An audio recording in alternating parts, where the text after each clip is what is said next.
Hi, my name is Chatri Touch, one of the counselor at George Washington High School. During the spring 2020 semester, I was on a sabbatical where I was lucky enough to participate in a month-long yoga teacher training. During that training, I was able to practice balancing my mind, body, and soul. So during this presentation, I would like to share with you what I learned so you'll be able to use some of it in your daily life to find some inspiration, calm, ease, and joy in your life. So during this presentation, I will talk about why do we need to find a balance, ways that our mind is lying to us, and then strategies to find that balance. So you might be wondering, why should I listen? So there are a lot of benefits to balancing yourself. So when you are balanced, you are able to tap into the abundance that is within you. You will feel a sense of calmness, easiness, and peacefulness within you.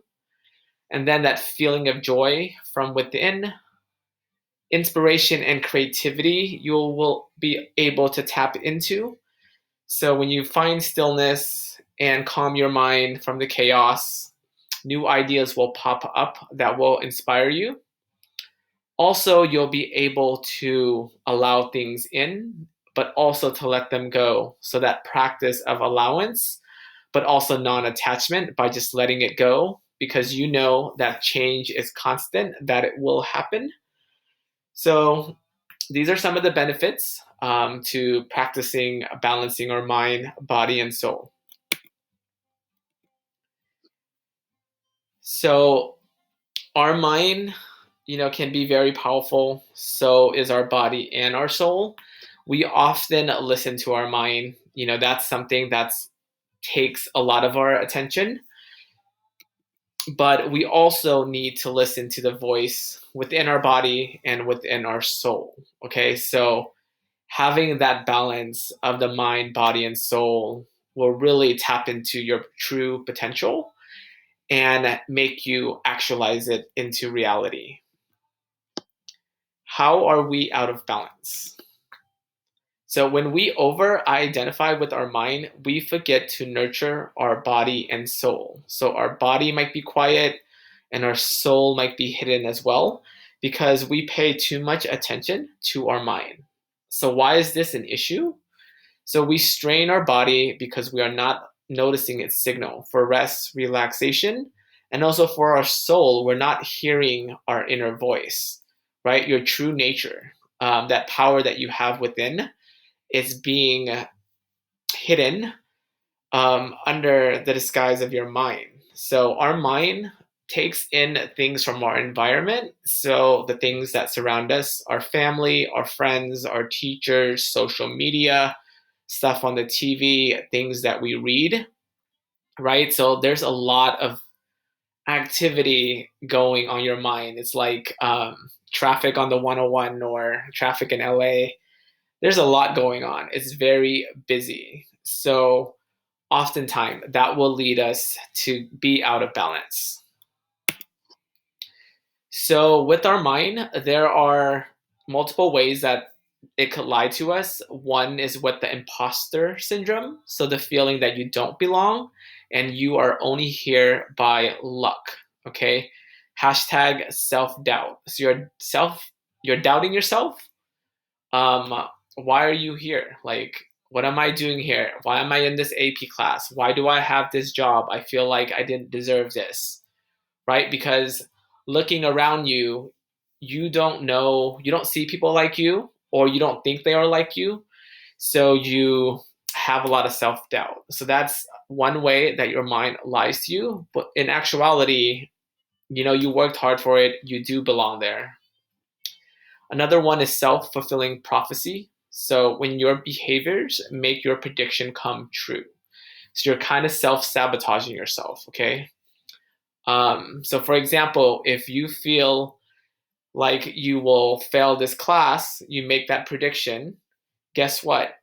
You might act in a way, for example, like not going to class, not doing your homework, and then when you get your report card, that F or D grade is not a surprise because you'd be like, yeah, of course I got an F because I didn't go to class or I didn't do my homework or I didn't study for the exam. you kind of have a legit reason of why you earned that F. So, but in actuality, you're just self-sabotaging yourself. You're making that prediction come true. If you change your behavior and your thoughts, there would be a different outcome. Another way that your mind lies to you is learned helplessness. So you're conditioned to believe that a bad situation cannot be changed. Hashtag you gave up. So you feel that you do not have control, or you do not have any strength or any good in you to make a difference in the situation that you're in. So you don't even try. So all of these things are lies that your mind tells you, because within you, inside your soul, you have all the necessary things to make your life wonderful, beautiful, successful if you tap into it, if you're able to disassociate from your mind. Okay? So you have thoughts, you are not your thoughts, right? These thoughts will continue to come, but do not attach to it. All right? These are just thoughts, and then you could just let it go. So now I will talk about how to find that balance, how to disassociate from your mind. So it is a practice to disassociate from your mind, to balance it with your body and soul. So when I say practice, it's something that you continue to do every day. You're not going to be perfect. You're not going to be balanced all the time. It might teeter totter, like when you're on a seesaw, right?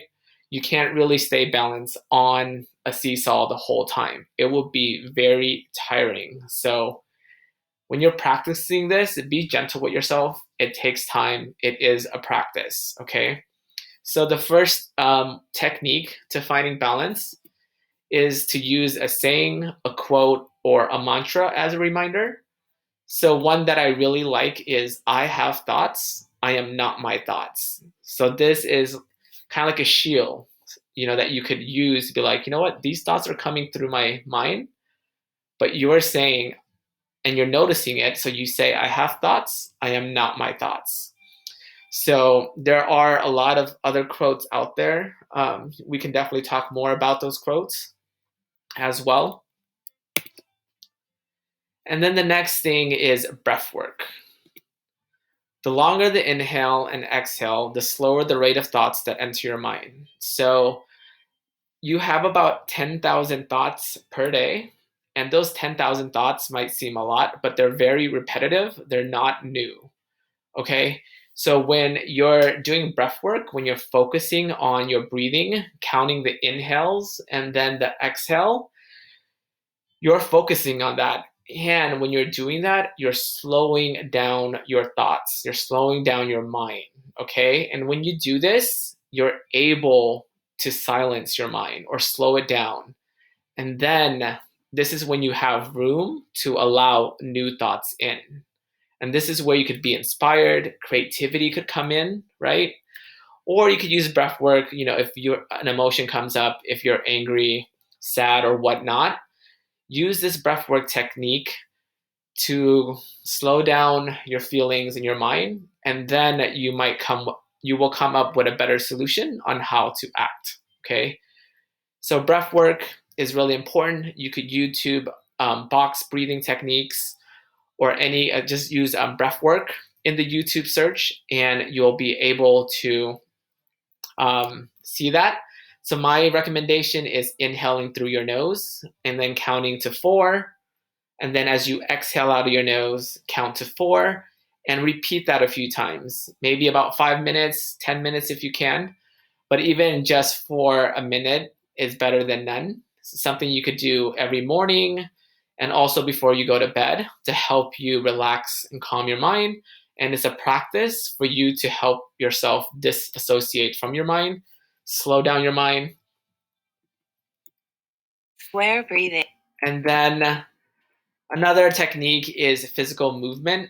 So when you're in doing something, that movement allows you to focus on an act. So that's why having a hobby is great, right? Like when you are playing a video game, you're focused on that act. When you're playing football, when you are writing a story, when you are drawing, when you are playing basketball, any kind of physical movement, when you like it, you're totally focused on it, you're dedicated on it, that your mind is taking a back seat and your body and your soul is more in action doing the things.